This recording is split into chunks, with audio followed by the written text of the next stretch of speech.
जय जय रघुवीर समर्थ.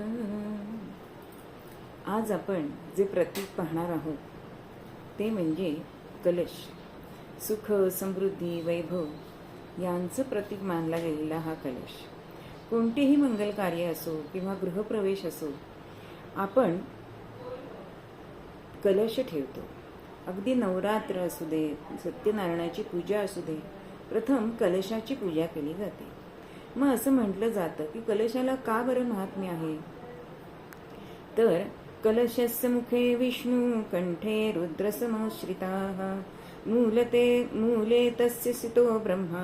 अहो, या श्लोकानुसार मुखस्थानी विष्णू आहे, कंठस्थानी शिव आहे आणि मूलस्थानी ब्रह्मा आहे.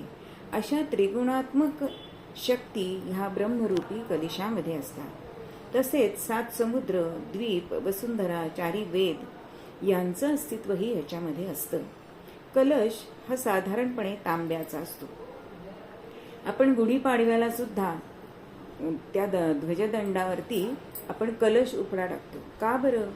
तर तो शक्ती शोषून घेण्याचं, म्हणजे सध्या आपण ज्याला अँटिना म्हणतात, लहरी खेचून घेण्याचं काम करतो. आणि म्हणून गुढीपाडव्याच्या दिवशी जो आपण कलश वरती काठीवर लावलेला असतो त्याच्यामध्ये पाणी घालून ठेवावं रात्रभर आणि ते पाणी आपण प्राशन करावं. म्हणजे त्या सगळ्या लहरी आपल्याला आरोग्याला उत्तम असतात. त्याच्यामध्ये चुंबकीय शक्ती असते. काही वेळेला हा कलश सुताच्या धाग्याने बांधला जातो. मग हे कशासाठी? तर जे सूत आपण बांधतो ते कशासाठी? तर आत तयार झालेली ऊर्जेचं रक्षण करण्यासाठी आपण ते सूत बांधतो.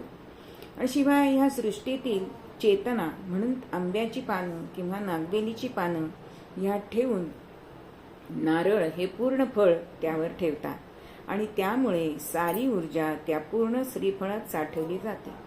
कलशावर स्वस्तिक काढलं जातं.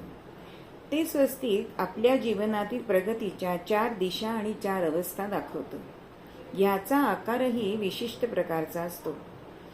तोंडाकडे निमुळता, मध्यामध्ये रुंद आणि मध्यभागात मातृशक्तींचा निवास असतो.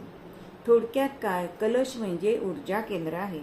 म्हणूनच कदाचित पूजा झाल्यानंतर सर्व उपाध्याय गुरुजी आपल्या यजमानांवरती ह्या कलशातल्या पाण्याचा अभिषेक सर्व कुटुंबावर करतात. श्रीराम समर्थ.